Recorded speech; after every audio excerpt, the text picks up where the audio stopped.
Howdy y'all. Welcome back to another story time. Today I'm going to be sharing a charming little story with you called The Leapfrog. This is a Hans Christian Andersen fairy tale and will be read to you by myself, Tennille Milam.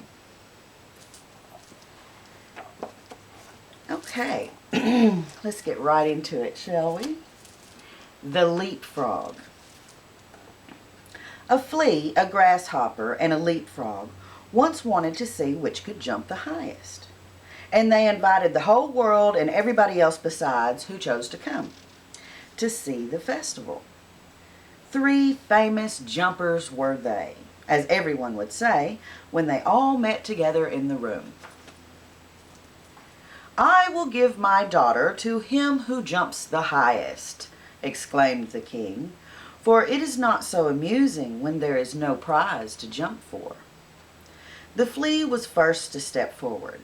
He had exquisite manners, and he bowed to the company on all sides, for he had noble blood, and was, moreover, accustomed to the society of man alone, and that makes a great difference. Then came the grasshopper, who was considerably heavier, but he was well-mannered, and he wore a green uniform, which he had by right of birth, he said. Moreover, that he belonged to a very ancient Egyptian family, and that in that house where he was much thought of. The fact was, he'd just been brought out of the fields and put into a pasteboard house 3 stories high, all made of court cards, which had the colored side inwards, and the doors and windows were cut out of the body of the Queen of Hearts. "I sing so well," said he, "that 16 native grasshoppers, who have chirped from infancy, and yet got no house built for them, grew thinner than they were before from sheer vexation when they heard me." It was then that the flea and the grasshopper gave an account of themselves, and thought they were very good enough to marry a princess. The leapfrog said nothing, but people gave it their opinion that he therefore thought the more. And when the house dog snuffed at him with his nose, he confessed that the leapfrog was indeed of a good family.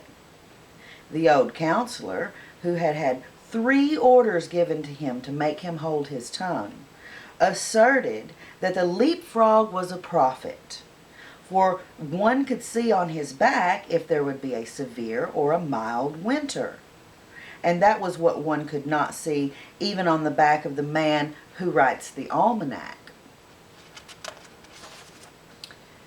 "I say nothing, it is true," exclaimed the king, "but I have my own opinion notwithstanding." Now the trial was to take place. The flea jumped so high that nobody could see where it went to, so they all asserted that he had not jumped at all, and that was dishonorable. The grasshopper jumped only half as high, but he leaped into the king's face, who said that was ill-mannered. The leapfrog stood still for a very long time. He was lost in thought, it appeared. It was believed that at last he would not jump at all.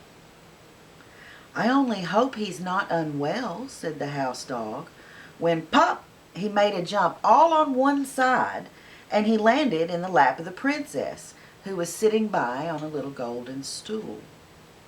Hereupon the king said, "There is nothing above my daughter. Therefore, to bound up to her is the highest jump that can be made. But for this, one must possess understanding.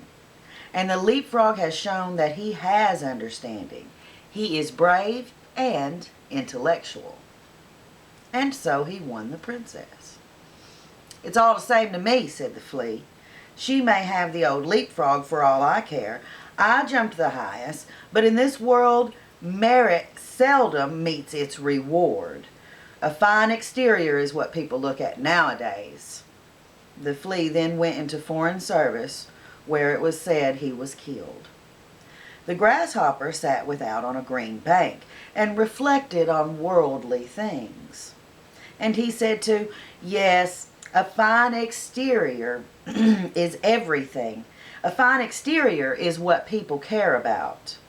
And then he began chirping his peculiar melancholy song, from which we have taken this history, and which may very possibly all be untrue. But it does stand here printed in black and white. The end. Thanks for joining me, and until next time, y'all be sweet.